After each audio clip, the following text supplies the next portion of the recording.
20 years ago, talking about one's mental health was not as common as it is today. A third of adults report being diagnosed with depression sometime during their lifetimes, a figure that is rising. If I said to you, I think that you're swinging in a banana peel, you'd tell me that my observation is wrong, correct? Yes. What is your purpose in life?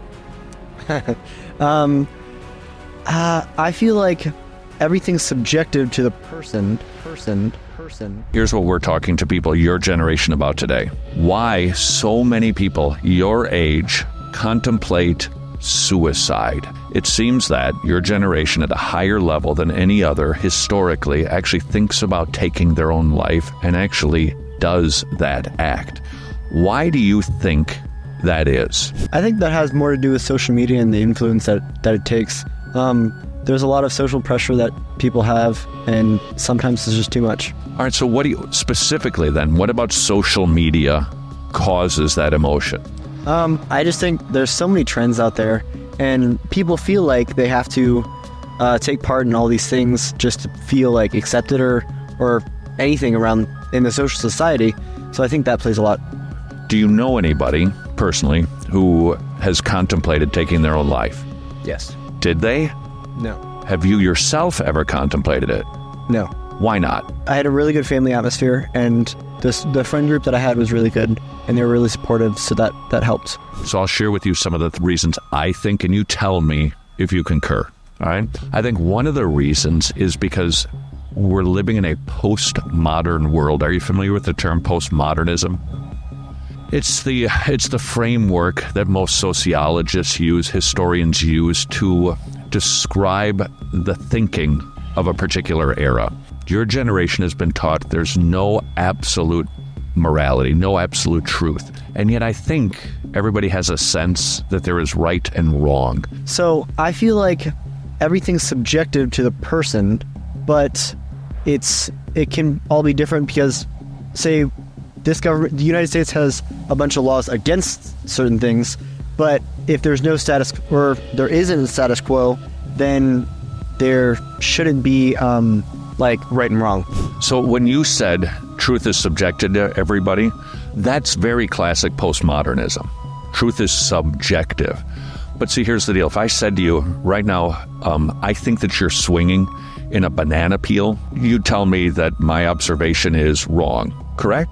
Yes. Yeah, but then I could say to you, no, it's a banana peel because that's my subjective truth. But you'd go, well, you're not right. I'm not swinging in a banana peel here. It's a hammock. That's what I'm talking about. That you're told to think one way, but reality tells you something different. Yeah, and I think that goes back to like what your parents teach you, and there you grow up in. Like, I live around the Rome area, a little south of Rome, and that's so different of an environment. Purpose and hope. What is your purpose in life? I'm trying to, so as an educator, I'm trying to teach the younger generation, or I will when I graduate, and I'm just trying to make it a better place than when I started it. Would it be fair for me to say that my objective, my purpose in life, is the exact opposite of yours? It's to actually make the next generation worse. Would you be willing to tell me that my purpose is wrong? I think I would, but I wouldn't push it, because I think saying that type of viewpoint, you wouldn't get much supporters. So, yeah. But would you be able to somehow create an argument that told me, no, that's actually wrong. You're just flat out wrong. You shouldn't make the world a worse place. Would you be able to construct that? I don't know, honestly. It depends on what the situation was and how you're doing it. Yeah, it sounds like you do kind of slot into the postmodern worldview. Let me just press on it for a second.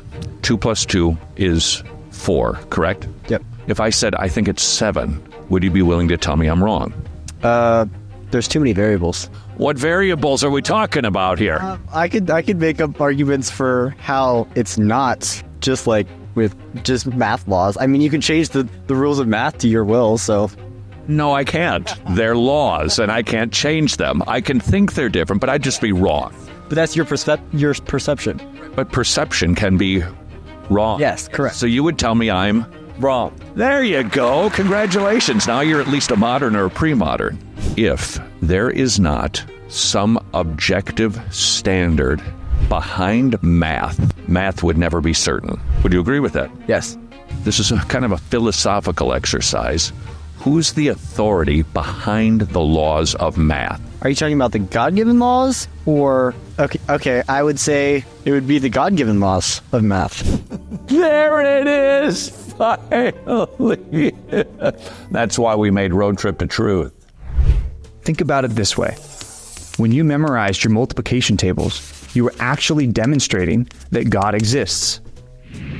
Without God, math would never have meaning. And mathematical equations would never have a consistent result. There must be a constant in the universe for math to be consistent. No God, no math.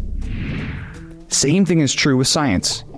If there's not a rock-steady hand that keeps the laws of nature in place, then laboratories would be worthless because a science experiment would never deliver the same result twice. No God, no science. Finally, we see this with the topic of truth as well. If there isn't an absolute truth, like rape or murder always being wrong, then everything is just an opinion. A debate about right and wrong would be as trite as a debate over the best flavor of ice cream. Because math is consistent, because experiments are repeatable, and because we know there's absolute truth, we know there is a God. In the same way, the reality of beauty tells us that there is a God.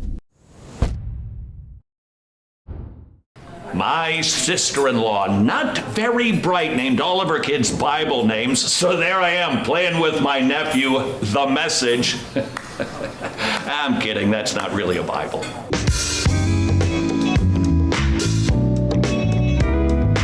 And that is why Samson was the best comedian in the Bible. He brought the house down.